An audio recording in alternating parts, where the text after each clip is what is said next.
Bismillahirrahmanirrahim. Assalamualaikum warahmatullahi wabarakatuh. Waalaikumsalam warahmatullahi wabarakatuh. Alhamdulillahi rabbil alamin wa bihi nasta'inuhu ala umurid dunya waddin. Asyhadu an la ilaha illallah wa asyhadu anna Muhammadar Rasulullah. Allahumma shalli ala sayyidina Muhammadin wa ala alihi wa ashabi ajma'in. Amma ba'd. Para mahasiswa, kita bersyukur sore ini kita kembali dalam kuliah online mata kuliah pendidikan agama Islam dalam keadaan sehat walafiat. Mudah-mudahan Allah selalu melindungi membimbing kita sehingga kita tetap konsisten pada keimanan dan keislaman kita. Dan marilah kita tak lupa mengirimkan salam dan salawat kepada junjungan Nabiullah Muhammad SAW, Nabi yang diutus di muka bumi ini sebagai rahmatan lil alamin. Para mahasiswa, untuk mempersingkat waktu pada sore hari ini, kita mempresentasikan dengan judul kebudayaan Islam. Dan kepada kelompok yang saya sudah tugaskan, saya persilakan. Tafadhol. Terima kasih Pak atas kesempatan yang diberikan kepada kelompok kami untuk membawakan materi yang berjudul kebudayaan Islam.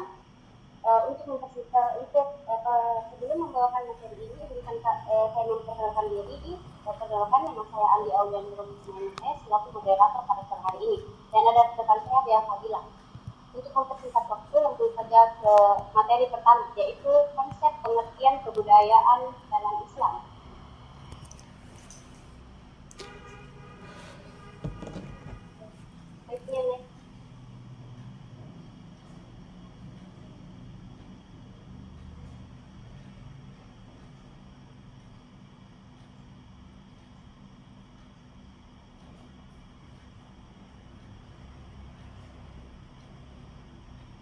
Baik, konsep pengertian kebudayaan dalam Islam. Kebudayaan berasal dari bahasa Sanskerta, yaitu budaya, yang merupakan bentuk jamak dari budi atau akal.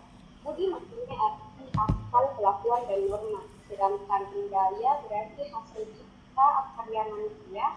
Jadi kebudayaan adalah semua hasil karya, swasta, dan peran manusia di masyarakat.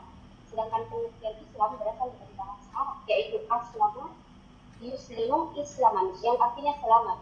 Sehingga disimpulkan bahwa kebudayaan Islam adalah kejadian atau peristiwa masa lampau yang berbentuk hasil karya, tantangan dan cipta umat Islam yang berdasarkan pada nilai-nilai Islam. Pada slide selanjutnya, perkembangan dan nilai-nilai kebudayaan Islam. Pada awal perkembangan Islam, sistem pendidikan dan pemikiran yang sistematis belum terselenggarakan karena ajaran Islam tidak diturunkan sekaligus. Namun, isyarat Islam sudah cukup jelas meletakkan fondasi yang kokoh terhadap perkembangan ilmu dan pemikiran sebagaimana terlihat pada ayat pertama diturunkan, yaitu perintah untuk membaca dengan nama Allah dalam surah Al-Alaq. Sejarah intelektual Islam dapat dikelompokkan ke dalam 3 masa yang dijelaskan. Yang pertama itu masa klasik. Pada masa ini, para ulama mazhab seperti Imam Hambali, Imam Hanafi, Imam Syafi'i, dan Imam Malik jalan dengan itu lahir pula para filosofi muslim seperti Al-Kindi, seorang filosofi pertama muslim. Di antara pemikirannya, dia berpendapat bahwa kaum muslim hendaknya menerima filsafat sebagai bagian dari kebudayaan Islam. Yang kedua ada masa pertengahan. Masa pertengahan yaitu tahun 1250 sampai 1800. Dalam catatan sejarah pemikiran Islam masa ini merupakan fase kemunduran karena filsafat mulai dijauhkan dari umat Islam sehingga ada kecenderungan saling bertentangan dengan wahyu, iman dengan ilmu, dan dunia dengan akhirat. Sebagai pemikiran Islam kontemporer, baru ini melontarkan tuduhan kepada Al-Ghazali yang pertama menjauhkan filsafat agama sebagaimana dalam tulisannya Tahaffutul Falsafah atau keracunan filsafat. Yang ketiga ada masa modern, yaitu tahun 1800 Masehi sampai sekarang, di mana pada masa ini masih mendapat pengaruh dari masa sebelumnya, di mana terjadi kemunduran Islam. Jadi kulminasinya adalah ketika para ulama sudah mendesak kepada para penguasa pemerintah, sehingga fatwa-fatwa mereka tidak lagi diikuti oleh umatnya. Materi selanjutnya yaitu masjid sebagai pusat kebudayaan Islam, dilanjutkan oleh pemateri kedua, yaitu saya Dea Fadila, dipersilakan. Masjid sebagai pusat kebudayaan Islam. Dalam bahasa Arab, masjid berarti tempat sujud atau tempat ibadah. Dalam perjalanan sejarah Islam, masjid bukan sekadar tempat untuk menunaikan ibadah sholat, terutama sholat berjamaah, namun juga berperan lebih fenomenal dan krusial dalam menunjang kehidupan masyarakat. Islam mengajarkan pendirian masjid harus memberikan manfaat luas, terdalam, dan lengkap, mengingat seluruh permukaan bumi adalah masjid. Namun, masjid pada umumnya hanya dipahami oleh masyarakat sebagai tempat ibadah khusus seperti sholat. Padahal masjid mestinya berfungsi lebih luas daripada sekadar sebagai tempat sholat. Sejak awal berdirinya masjid bergeser dari fungsi utamanya, yaitu sebagai peribadatan.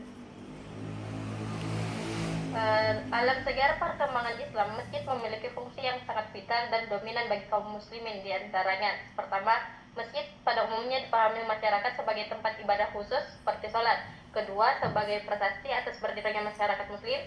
Ketiga, merupakan sumber komunikasi dan informasi antar warga masyarakat Islam. Keempat, pada masa Rasulullah SAW, masjid merupakan pusat peribadatan. Yang kelima, pertuan yang sebagai gerakan yang di mana kaum tua muda mengabdikan hidup untuk belajar ilmu-ilmu Islam, mempelajari Al-Quran dan Al-Hadis, kritisme, tafsir, cabang-cabang syariat, sejarah, astronomi, geografi, tata bahasa, dan sastra Arab. Mungkin itu saja yang